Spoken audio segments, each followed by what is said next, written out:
40대 초선 첫 1위 선출 기록 책임감의 기쁨보단 걱정 앞서 소득주도성장 안착시키기 위해 댕이 반대 공무원 견제해야 웬 정부 성공 위해 소통 주력. 약자들의 목소리 대변할 것 박주민 더불어민주당 의원이 28일 서울 동이 한 카페에서 한국일보와 인터뷰를 하고 있다. 배우한 기자 지난 25일 치러진 더불어민주당 전당대회에서 최고위변은 8명이 후보가 결혼 최고위원 선거에서 초선 의원 2명이 동시 당선이었다. 40대 초선으로는 내적으로 1위와 4위로 지도부에 동반 입성한 박주민 의원과 김혜영 의원. 얘기다. 부초선 의원을 향한 당 안팎의 기대는 어느 때보다 크다. 당내 영향력이 막강한 이해찬 대표의 독주를 어떻게 견제할 것인지, 신진세대로 서당에 얼마나 신선한 바람을 일으킬 것인지가 관심이다. 박 의원과 김 의원 모두 28일 한국일보와 가진 인터뷰에서 한간의 기대에 대해 치열하게 토론하고 할 말은 하겠다 고 각오를 밝혔다. 다만 할 말 위 결은 자 걸어온 길만큼이나 달랐다. 거리의 변호사에서 당 지도부까지 입성한 스타 정치인 박 의원은 정당 소통을 아래서부터 시작해야 한다 고 역설했다. 지지층의 목소리를 아래로부터 위로 증폭시키는 역할을 하겠다는 다짐이다. 당내 최연소 의원에서 지도부까지 단번에 올라선 라이징 스타 김 의원의 관심사는 당내 세대혁신이다. 그는 시스템을 통해 청년의 정치 참여를 보장하고 청년들의 목소리를 키우겠다며 위로부터의 변화를 약속했다.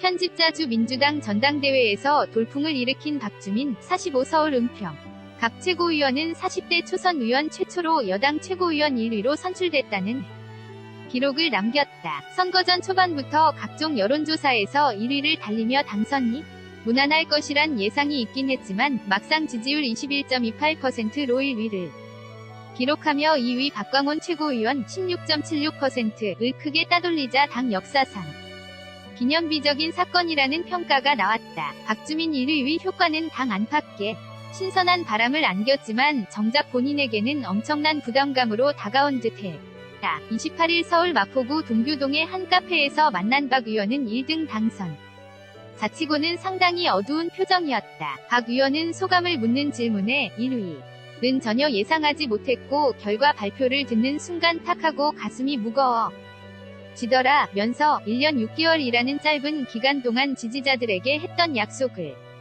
지키기 위해 앞으로 얼마나 열심히 해야 할지, 뭘 해야 할지를 생각하면 기쁨보단 걱정이 앞선다 고 답했다. 사실 박 의원의 독특한 이력을 돌이켜보면 그가 이번 전대에서 힘없는 자들의 힘을 슬로건으로 내세워 압도적인 1위로 당선된 게 대이변은 아니다. 20대 국회에 들어오기 전 10여 년 동안 민주사회를 위한 변호사 모임에서 활동한 그는 쌍용차 노동자 해고 사태, 용산 참사, 밀양 송전탑 갈등 등 굵직한 갈등 이슈의 현장에서 약자를 대변하는 거리의 변호사로 살아왔다. 특히 세월호 참사 때는 유가족의 법률 대리인을 맡으며 세월호 변호사로 전국의 이름을 알렸다. 2016년 총선 당시 문재인 대표의 영입으로 서울 은평갑에서 당선된 후에도 백팩을 메고 쪽잠을 자는 거지 갑 열릴 국회의원으로 알려지며 유명세를 탔다. 여기에 강남 태생의 대원외고 서울대 법대 졸업, 사법고시 패스 등 화려한 스펙에도 늘 약자를 위해 일했던 이력과 무한도전 출연으로 싼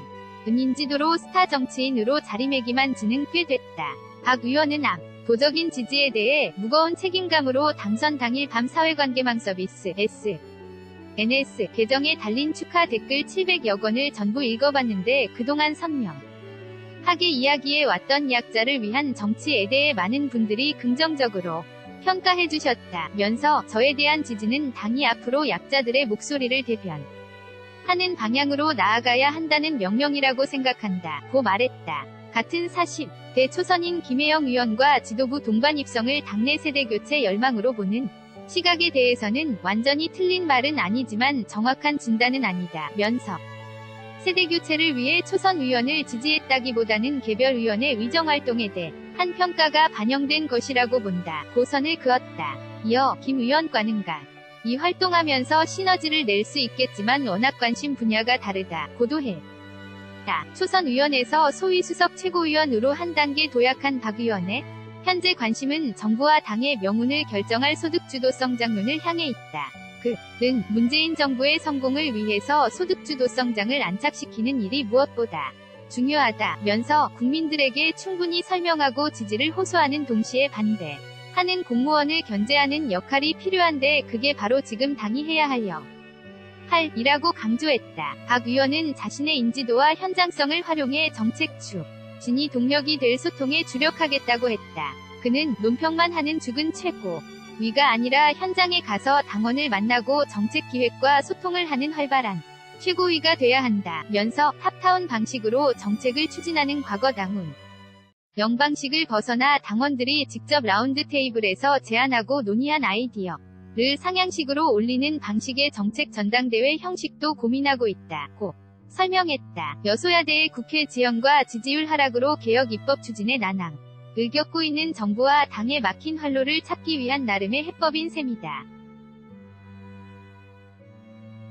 박 의원은 또 일각에서 제기되는 이해찬 대표의 불통 우려에 대해서 예상과 달리 오히려 이야기를 잘 들어주려고 하고 최고위원들에게 적극적으로 의견을 내라고 독려하는 분위기라면서 생각이 다르다면 치열하게 논쟁하면서 할 말을 해야 하고 그런 각오가 없었으면 처음부터 나서지도 않았을 것이라고 강조했다. 손효숙 기자 SHS-HANKOOKILBO